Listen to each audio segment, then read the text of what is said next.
Hi guys, Bonnie here from Finding Your Indie.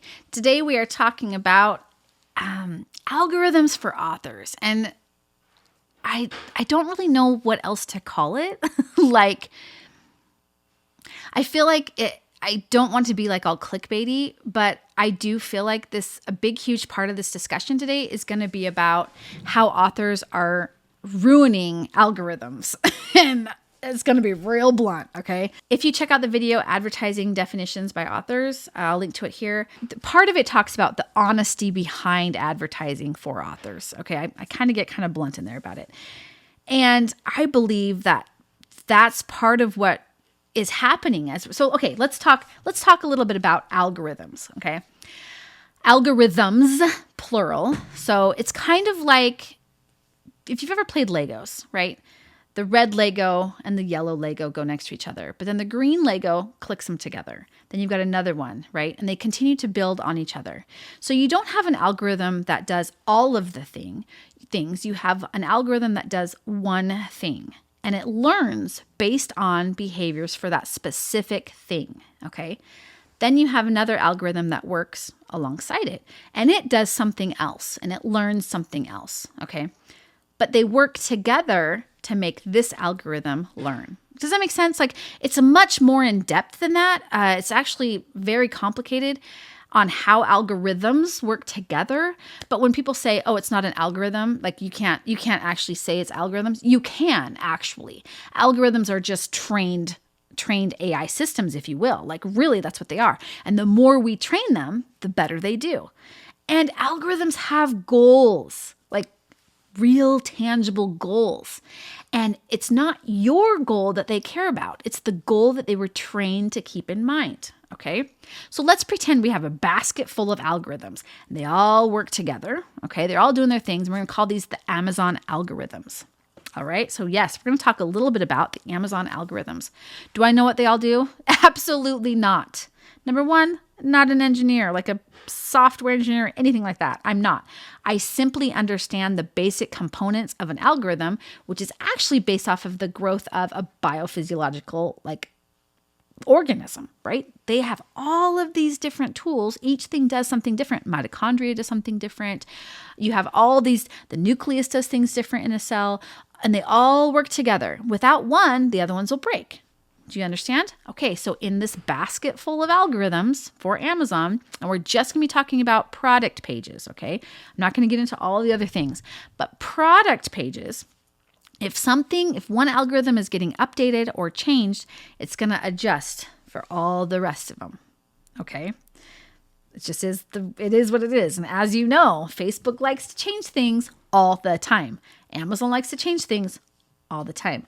I kind of wish that they would stop, but at the same time, I get it. I've got kids who are growing. Same mentality. They're constantly growing and they have to adjust things as they're growing, okay? So when we're talking about the algorithms, we're going to keep it really, really basic like that, okay? These are algorithms that are focused on specific tasks and they are learning and growing based on the information that they get and with their end goal in mind. Now, and Amazon's algorithms, their goal is to what? Do you know? To make Amazon more money. Valid, totally valid algorithm goal. Like absolutely, like why wouldn't that be their goal? Like that's what I would have my own algorithm goal be. Your goal is to make me money. That's your goal. That's your entire purpose based on the activity of other people. All right. Based on the activity of customers. That is the goal. Let's say you've got an algorithm and its job is to pair up, or a group of algorithms, whatever. And their job is to run AMS ads at a low price point or whatever, as long as the landing page is doing something. Only run the ads if the landing page is a profitable or converting landing page. That's it. That's the only goal. Okay. That's the goal. Make sure you pair up that you run the ads that are working for a landing page. And I talk about this a lot at a lot of conferences and stuff that I've been at. I've actually gotten to arguments with people. I actually have evidence of this. So I don't have to, I actually don't care if you believe me or not. You're totally fine with that. Like I said, I've had people argue with me on this. I have way too many years of experience learning this and understanding this for this to not be a thing. Okay. When your landing page is converting, not just having people land on it, but it's actually converting, the Amazon algorithms see that as a cash cow. Okay. This is like there's something going on with this product page. It's doing something. Yay, I like it. It's making things work. It's selling something. We need to push it. Now, if it gets warm enough, if it gets enough conversions on that page, that is when Amazon's marketing stuff helps you out. The emails go out, right? It's converting. If your conversion rate, and I don't know what the number is, I'm not going to try to guess it because I've seen some really weird things, but if your conversion rate is high enough according to their standards, they will send out an email to your first people of who are subscribed to you, who follow you on Amazon. Outside of that, it keeps growing bigger and bigger, right? They go out by 1%, they go out by 2%, 3%, 4%, 5%, until it's about 10%, until they're no longer getting conversions. But what they do that first time, that should be your first tightest conversion rate, right? Inside that first followers. So what they're doing with their landing pages is they're like, oh, look, this one's nice and warm. This is the one that's converting. Are they running ads to it? Yes, they are. We've got our emails going. They've got ads to it. Push the ads. Take a lower CPC if you need to. If they have a low bid, take it. Just run with it. Because here's the thing. Amazon is going to make more money if they click on that. Like if you get, let's say, one purchase for every 5 clicks, okay? They've made some money off of the CPCs, off of the clicks. And let's say they're at like 37 cents. Before you say that's not possible to be that low, yes, it is. I have a lot of people who get that low. And these are actually well-trained ads on well-converting landing pages. But let's say that on this one, they're like, yeah, they get a conversion off of every 5 clicks at 37 cents, okay? They're getting more money because they're converting on that than the person over here who has a landing page that's converting at maybe 1%, maybe 0.5%, and they're spending $1.50 per click and they're just not converting. Amazon literally sees that as not dead. It's dead. It's dead. It's dead. Out. Next, let's go to the one that is. Because the higher converting, the more people they can send to it, the more money they're going to make. Yes, and in turn, you make it. Pretty cool, huh? Okay, so when you are starting your promos or you're doing those things, like you want to make sure that you're targeting them appropriately. I love when people run free promos. I love when promos are great. I mean, I love all promotions. I think all marketing efforts are awesome, but I do not believe that all marketing is good. I believe that marketing efforts are good, but all marketing is not good. And here's why. Because most of the time, what I see lately is people are like, oh, I write cozy mysteries. I think I can join that sweet romance promotion over there. I think I can do that. Yeah, it has a little bit of romance in it. And they lie or whatever to get into the promotion.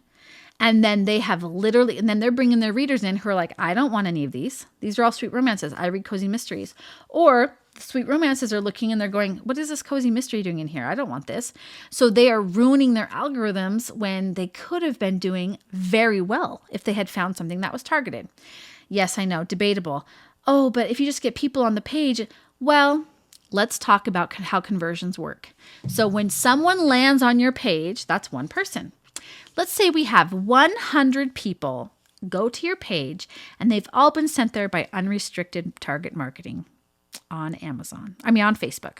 Yeah, you all know how I feel about that. If you don't know how I feel about that, you haven't watched enough of my videos or talked to me in person or brought it up with me at a conference. Because if you have, you most likely will have like a little bit of a red around your face from the tirade that I go into.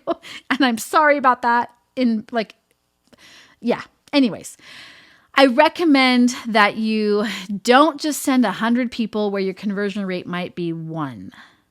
If you get conversion on that 100 people, just to 100 random people.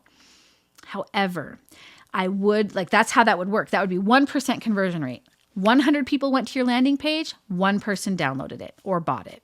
And yeah, their algorithms can track that kind of math. That's nothing. That's nothing. That is nothing. For us, it's like, how did it convert? Whatever.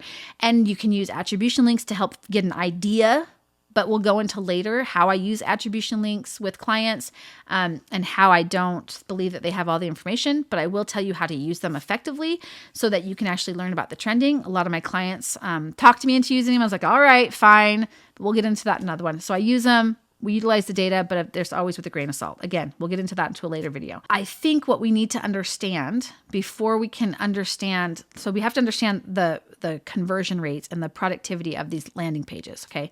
So a conversion rate would be you're sending 100 people to the page, one person downloads or, buys. That's 1%. Okay.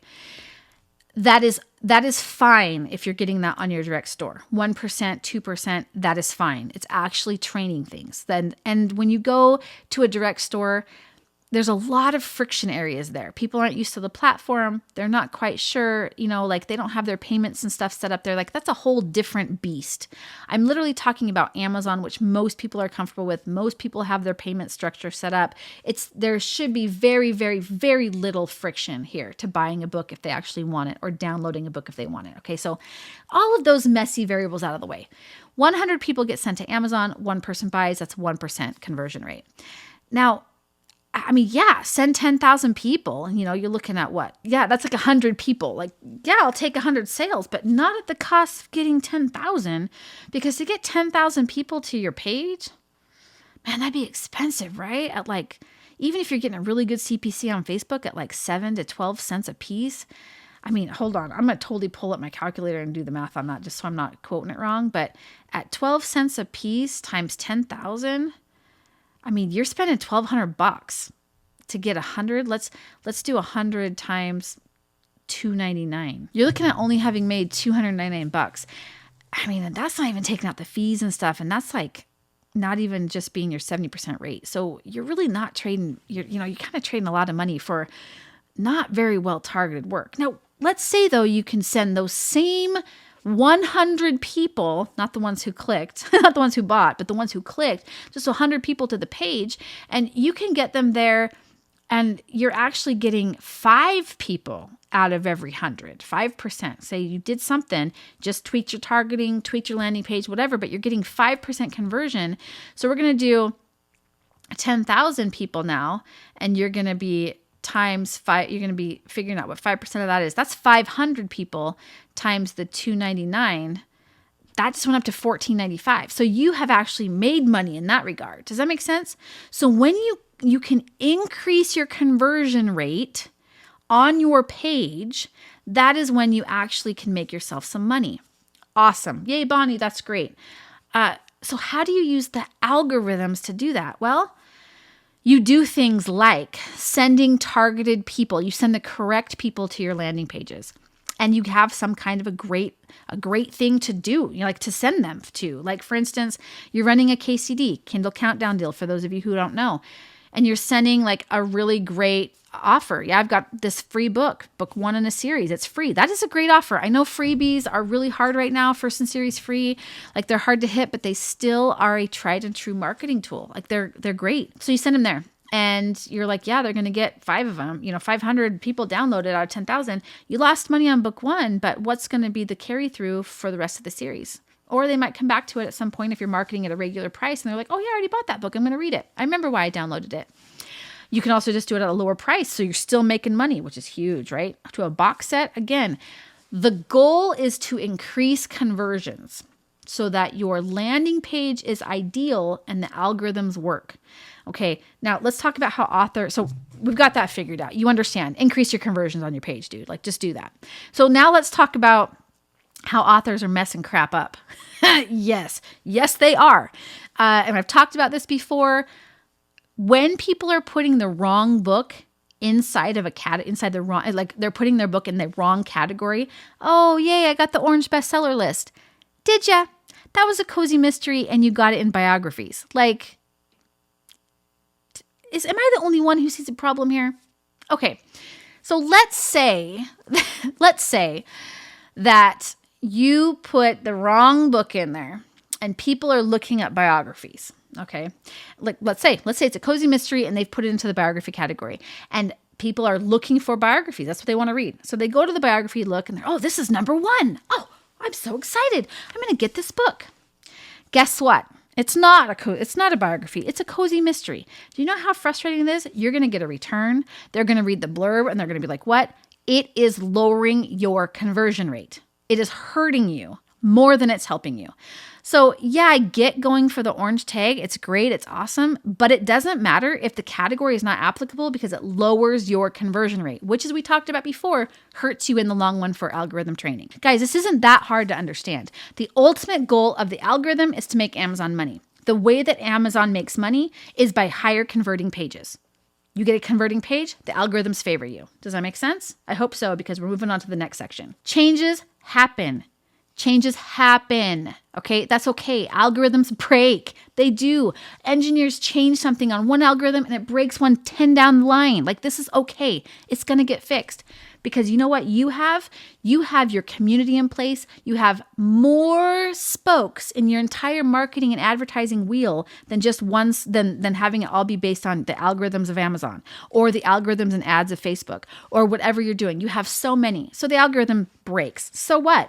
You can send out a newsletter or multiple newsletters, or do a round robin with some of your friends, or do a newsletter swap, or do some ads, or do a boosted post, or do some, like there's so much that you can do because you're leaning on your community of readers and your community of authors that the algorithm snap isn't a big deal. Like, it really isn't. It's a good thing that it's not a big deal, because as you're growing your community, the best thing you want is just to keep that going into this churning circle. That's all you want. You want to be able to write a book, put it out, your readers get it, new readers get it, and it keeps going. And the best way to do that is to have these algorithms trained properly. Okay? Because if not, you're sending people to your pages and they're not converting. And that's when those pages go cold and die and they no longer are effective and you actually have a dirty ASIN. Don't get me started. Not the correct dirty either. So when you're being consistent and you're doing proper marketing and honest marketing, you are training the algorithms that your page is converting. Whether it's at 1%, 2%, or 5%, or 20%. They're converting. So always keep in mind the ultimate goals of the algorithms and the companies that have them, and keep in mind your own goals and be consistent in delivering your message as well as your marketing products, and you will be on top of your game, okay? It is a slow roll. This is a marathon, but that's okay because you're putting forth worlds and creating these books that take time to develop. So when you put them out there, you want them to make the best splash that they can. Okay, guys, hit like and subscribe. That was a super long video about it. It's all right. It's all good. We've got this together. Hit like and subscribe, and let's talk about some more coming up, and maybe ways that we can beat the algorithm and beat breakdowns in our marketing and advertising efforts, and what to do if something happens on one of those platforms that we rely on. Talk to you soon. Like and subscribe. Hit the bell for the notifications, and I look forward to talking to you guys next time.